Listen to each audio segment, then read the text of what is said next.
बिरद बिहारी मदन गोपाल गुरु गंगेश्वर दीन दयाल।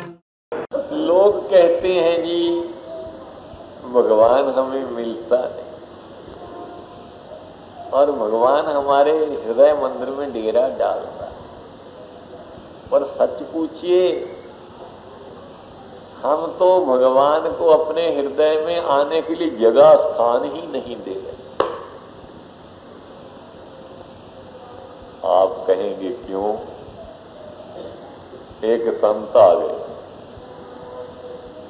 बड़ी सुंदर कथा करने लगे, जनता का बड़ा प्रेम हो गया। जनता ने कहा महाराज हम तो आपको आने नहीं देंगे, आपने कौन से आगे जाके लड़कियों की शादी करनी है या कोई दुकान का धंधा है। भगवान का भजन करना है, जनता के कल्याण के लिए कुछ सदुपदेश करना। तो संत कहने लगे भाई साधु रमता भला पानी बहता भला। जल वही स्वच्छ रहता है जो प्रवाह इसका बेहतर है। सरोवर का जल गंदा हो जाता है, क्यों एक जगह ठहर जाए। रहेंगे तो। और एक दिन संतों के दरबार में राजा और राजा की प्रजा के विशिष्ट व्यक्तियों ने प्रश्न किया था कि महाराज हमारे मन में शांति क्यों नहीं आती? माला फेरते हैं, सत्संग करते हैं, कथा सुनते हैं, योग साधना भी करते हैं, पर भगवान हृदय में प्रवेश करता है। तो महात्मा कहते अच्छा भी किसी दूसरे समय इसका जवाब देंगे। तो वो जनता का प्रश्न ईमानत में था, अभी उसकी मिसल आई नहीं थी टेबल पर, मेज पर। इन लोगों ने ये कह दिया। संतों ने कहा भाई ऐसी बात है, हम तो नहीं रहेंगे। कहते अच्छा महाराज आप ना रहें, अगर सरोवर बन जाता तो हम साथ ही रहते। एक सत्संग का स्थान बन जाए, आप भले चले जाएं, आपकी कृपा से कोई आपके ही स्वरूप दूसरे महापुरुष आए। संतों ने कहा भाई मकान बनेगा एक शर्त पर, इंजीनियरों को आर्किटेक्टों को हस्तक्षेप का अधिकार ना होगा, जैसा हम कहें वैसा हम स्थान बनाना होगा। जनता ने बड़ी जल्दी फंड इकट्ठा कर लिया और इंजीनियर और आर्किटेक्ट को बुला के कहा कि महाराज जल्दी जाने वाले हैं, भगवान प्रभु के रहते रहते बन जाए सत्संग भवन तो अच्छा है।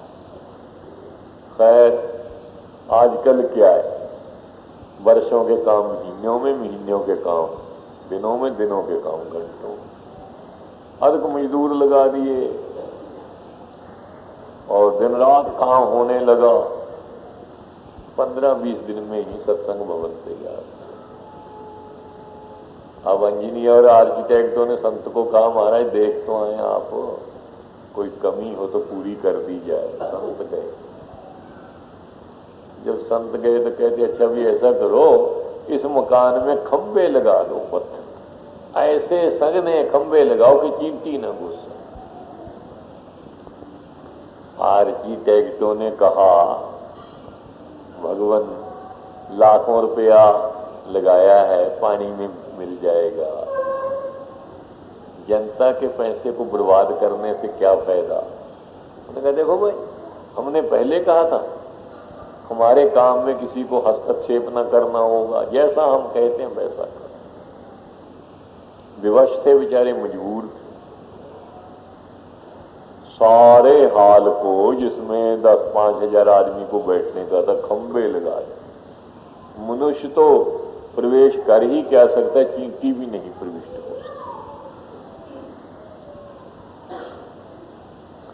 अब राजा साहब भी दर्शन के लिए सुना महाराज आप निरीक्षण कर रहे हैं, सत्संग भवन तैयार हो गया। कहते चल तुझे भी दिखला लाए। संत भी राज के साथ राजा भी हो लिया। आगे ताला लगा हुआ था। राजा को कहा ताला खोलो, दरवाजा खोलो, भीतर चलो बेटा। जब दरवाजा खोला, राजा आगे प्रवेश करने लगे, वहां तो खंभे लगे हुए। राजा बड़ा क्रुद्ध होने लगा कि नालायक इंजीनियरों ने और देख देख करने वाले मंत्री को भी धिक्कार है, उसने ध्यान नहीं दिया। ये खंभे लगाने की जरूरत क्या थी? संतों ने कहा तुमको क्या लेना, पर तुम इसमें प्रवेश करो। उसने जो कुछ किया मेरे कहने से किया, उस किसी का दोष नहीं। राजा कहता हमारा प्रवेश कैसे करूं, खंभे लगे हुए। कहते बस यही तो बात है, मन रूपी जो मंदिर है, यहां बांके बिहारी ने आकर विराजमान हो, उसमें काम करो। लोग अहंकार के खंभे लगा रखे हैं, भगवान मन में आए कैसे? जब अपना मन प्रभु को सौंप दोगे, भगवान को सौंपते ही आपके मन के काम क्रोध आदि खंभे तत्क्षण निकल जाएंगे। मन हो जाएगा पवित्र। उस पवित्र मन में फिर बांके बिहारी को विराजमान होने में किसी प्रकार का बाधा या किसी प्रकार की अड़चन न होगी। ये ही गीता के पहले अध्याय का संक्षेप में रहस्य और